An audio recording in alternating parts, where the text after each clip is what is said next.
களத்தில் இருக்கக்கூடிய வேட்பாளர்கள்லாம் நமக்கு ஒரு தூசு. அவங்கெல்லாம் பக்கத்திலே வர முடியாது. பார்த்தீங்கன்னா சோசியல் மீடியாவில் போட்டுட்டு ரொம்ப பெரிய ஆளை காமிச்செல்லாம் நீலகிரி நாடாளுமன்றத்தில் எனக்கு அங்கே நீங்கள் போகிற பெரிய ஜாபம் தான் மாட்டுக்கருத்து ஜனபதி ராஜ்குமார். ஏங்க இன்றைக்கு போட்டி நமக்கு யாரும் அத்தனை பார்க்கணும். அப்புறம் அதுக்கு மூணாவது கேட்குறாங்க போட்டி கொடுக்கணும். இவங்க வந்து திமுக கோயம்புத்தூர் ஆலை இல்லை போடுறது ஏதோ சூழ்நிலை பண்ணுறது. இன்னைக்கு அண்ணாமலை நிற்கிறார். அண்ணாமலை அவர் கரூர்ல ஏன் நிற்கல? கரூர்ல போனவர் நின்னார், நம்ம கூட்டணியில் நின்னாரு. இன்னைக்கு கரூர் நிற்க கோயம்புத்தூர் நிற்கிறார். கரூர் சொத்து கோயம்புத்தூர் நிற்கிறார். சரி, பாரதிய ஜனதா கட்சி பொறுத்தளவுக்கு உங்களுக்கு எல்லாம் தெரியும். பாரதிய ஜனதா கட்சி உங்களுக்கு தெரியும் என்ன பர்சன்டேஜ் ஓட்டு இருக்கிறாங்க? 4% ஓட்டு. சரி, இன்னும் அவங்க வந்து இன்னைக்கு அந்த கூட சேர்ந்த கூட்டணி கட்சி யாராவது இருக்காங்களா? திமுக ஒரு கவுன்சிலர் நீங்க பார்க்க முடியுமா? ஜெயிச்சிருக்காங்கல்ல. திமுக உள்ளாட்சி தேர்தல் ஃப்ராடு பண்ணி ஜெயிச்சாங்கல்ல. நேர்மை ஃப்ராடு பண்ணி நம்ம மேயர் வந்திருப்பான், நம்ம கேவலம் வந்திருப்பான், எல்லாம் கவுன்சிலர் இருப்பான். ஃப்ராடு பண்ணி ஜெயிச்சாங்க. இங்க மட்டுமல்ல, எல்லா உள்ளாட்சியும் ஃப்ராடு பண்ணி ஜெயிச்சாங்க. கூட்டணி பாதுகாக்கக்கூடிய ஒரே கட்சி தர்மபுரி நடக்கூடிய கட்சி அண்ணா. கூட்டணிக்குள்ள இருந்து குழப்பத்தை பண்ணி எல்லாம் பண்ணது யாரு?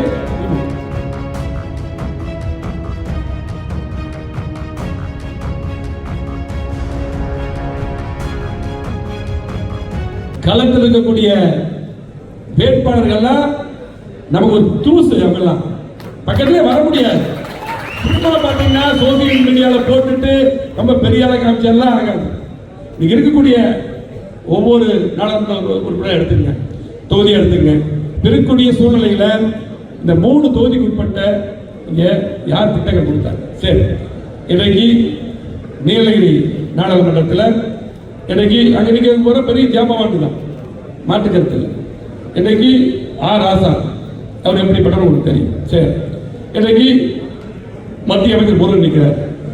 நம்முடைய வேட்பாளர் சாதாரண வேட்பாளர் தான். அது அதிமுக.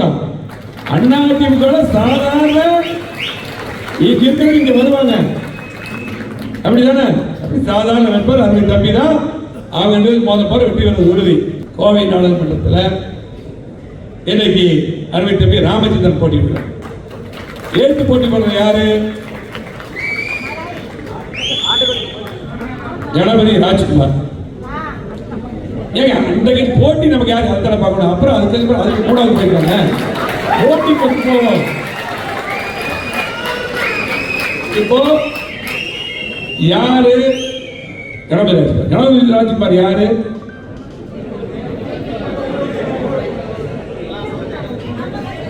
நம்ம புரட்சி அம்மா அவர்கள் மேயருக்கு வாய்ப்பு கொடுத்து, மாவட்ட செயலருக்கு வாய்ப்பு கொடுத்து, அதுக்கு மேலே சேமா வேலுச்சாமி மண்டல மண்டல மண்டல தலைவராக அம்மா இருக்கும்போது வாய்ப்பு கொடுத்து, அதுக்கு மேலே மாணவர்கள் இப்படி பல்வேறு வாய்ப்புகள் கொடுத்து இந்த கட்சி அடையாளம் காமிச்சு இன்றைக்கு இந்த கட்சிக்கு துரோகம் பண்ணிட்டு திமுக வகிச்சிருக்காங்க. திமுக வந்து திமுக கோயம்புத்தூர் ஆலை இல்லை போடுறது ஏதோ சூழ்நிலை பண்றது.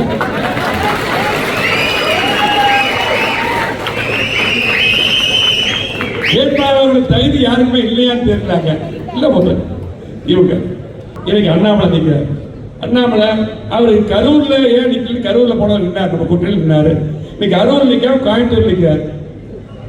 கரூர் சொத்து கோயம்புத்தூர் நிற்கிறார். சரி, பாரதிய ஜனதா கட்சி பொறுத்தளவுக்கு உங்களுக்கு எல்லாம் தெரியும். பாரதிய ஜனதா கட்சி வந்து நிறைய பேர் பார்த்தீங்கன்னா நிறைய சோசியல் மீடியா அதெல்லாம் பார்த்துட்டு இன்னைக்கு வேற மாதிரி ஒரு சூழ்நிலை. போட்டி திமுக அதிமுக தான். அதெல்லாம் மாட்டுக்கருத்துல எல்லாம் நல்லா விவரமாக தெரியும். பாரதிய ஜனதா கட்சி உங்களுக்கு தெரியும் என்ன பர்சன்டேஜ் ஓட்டு இருக்கிறாங்க? 4% ஓட்டு. சரி, இன்னும் அவங்க வந்து இன்னைக்கு அந்த கூட சேர்ந்த கூட்டணி கட்சி யாராவது இருக்காங்களா? அந்த கட்சி கூட்டணி சேர்ந்து பாமக ஓட்டு இருக்குதா? ஓட்டு இருக்குதா? கம்யூனிஸ்ட் கட்சி இங்க இருக்குதா? இருக்குதா? காங்கிரஸ் கட்சி சொல்லுங்க. ஆகவே அவங்க ஒரு பொருள் திமுக இருக்கக்கூடிய அந்த கட்சி கூட்டணி கட்சியும் இல்ல, இன்னைக்கு இருக்கக்கூடிய பாமக இல்ல இது வந்து பாரதிய ஜனதா கட்சி கொண்டு வரும்.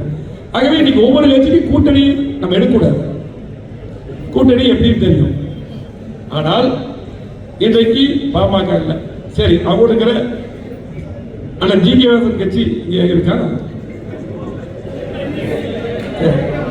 அடுத்து யார் கூட்டணி? சரத்குமார் அதுக்கு வர. ஆகவே இன்றைக்கு அந்த கட்சி நான் என்ன சொன்னேன் 4%. சரி நீங்க என்ன நீங்க சொல்ற மாதிரியே அவங்க வந்து பயங்கரமா வளர்ந்துட்டாங்க. எவ்வளவு? சரி இன்னும் போட்டுங்க, ஒரு 5% போட்டுங்க, ஒரு 6% போட்டுங்க, 10% இல்லையா? 10% ஓட்டு வாங்க. ஜெயிக்க முடியுமா? ஜெயிக்க முடியுமா? அதிமுக எப்பேற்பட்ட கட்சி, எப்பேற்பட்ட கட்சி? அதிமுக உலகத்திலே 7வது கட்சி, இந்தியாவில் பெரிய கட்சி. திமுக ஒரு கவுன்சிலர் நீங்க பார்க்க முடியுமா? ஜெயிச்சிருக்காங்கல்ல. திமுக உள்ளாட்சி தேர்தலில் ஃப்ராடு பண்ணி ஜெயிச்சாங்கல்ல. நேர்மை ஜெயிக்கல, ஃப்ராடு பண்ணி. நம்ம மேயர் வந்திருப்பான், நம்ம சேவல் இருப்பான், எல்லாம் கவுன்சிலர் இருப்பான். ஃப்ராடு பண்ணி ஜெயிச்சாங்க. இங்க மட்டுமல்ல எல்லா உள்ளாட்சியும் ஃப்ராடு பண்ணி ஜெயிச்சாங்க. யாராவது வர்றாங்களா மக்களுக்கு? சென்னையில மழை வெள்ளம் யாராவது கவுன்சிலர் இருந்தாங்களா? நம்மள எல்லாரும் அமைச்சராக இருந்தாலும், எம்பியா இருந்தாலும், எம்எல்ஏவா இருந்தாலும், ஒரு வார்டு கவுன்சிலர் இருந்தாலும் எல்லாம் ஒண்ணுதான். அது மட்டுமல்ல, கூட்டணி பாதுகாக்கக்கூடிய ஒரே கட்சி தர்மபுரி நடக்கூடிய கட்சி அதிமுக. கூட்டணிக்குள்ள இருந்து குழப்பத்தை பண்ணி எல்லாம் பண்றது யாரு? திமுக. இன்னைக்கு பாத்தீங்கன்னா நம்ம கட்சியில் கூட்டணி வச்சுதான் ஒவ்வொரு கட்சியா வளர்ந்தாங்க.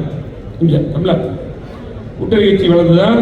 இங்க பட்டாளர்கள் கட்சிக்கு அம்மா தான் 98ல 5 கொடுத்து அங்கீகாரம் கொடுத்தாங்க. மதிமுக அங்கீகாரம் கொடுத்தாங்க. பாரதிய ஜனதா கட்சிக்கு அங்கீகாரம் கொடுத்தாங்க இங்க தமிழ்நாடு. ஆகவே இன்னும் சொல்ல போனா மற்ற எல்லா கட்சிக்கும் இன்னைக்கு புதிய தமிழக அங்கே தேமுதிக நம்ம கூட்டணி கட்சியில எதிர்கட்சியில வர்றாரு நம்முடைய கேப்டன் அவர்கள். அதே போல பாத்தீங்கன்னா அதுக்கப்புறம் இன்னைக்கு மனிதநேய மக்கள் கட்சி ஜவஹர்லால் ஆனாரு. மனிதநேய ஜனதா கட்சி அன்சாரி எம்எல்ஏ எல்லாம் நம்முடைய 90% நம்மகிட்ட இருந்துதான் நம்ம முறைப்படி ஜனநாயகப்படி தரப்படி வேலை செய்வோம். அதே போல நம்ம இருக்கிற கூட்டணி கட்சியை சேர்ந்தவரும் ஜனநாயகப்படி வேலை செய்வாங்க. அதிமுக தொண்டர் கூட எப்ப கூட்டணி இலக்கமா இருப்பாங்க. எங்களுடைய தொண்டர்கள் அதிமுக தர்மப்படி நடந்து நியாயப்படி நடப்பாங்க. இதுபோன்ற செய்திகளை மேலும் தெரிந்து கொள்ள எங்களது யூடியூப், ஃபேஸ்புக் மற்றும் ட்விட்டர் ஆப்களை சப்ஸ்கிரைப் செய்யவும்.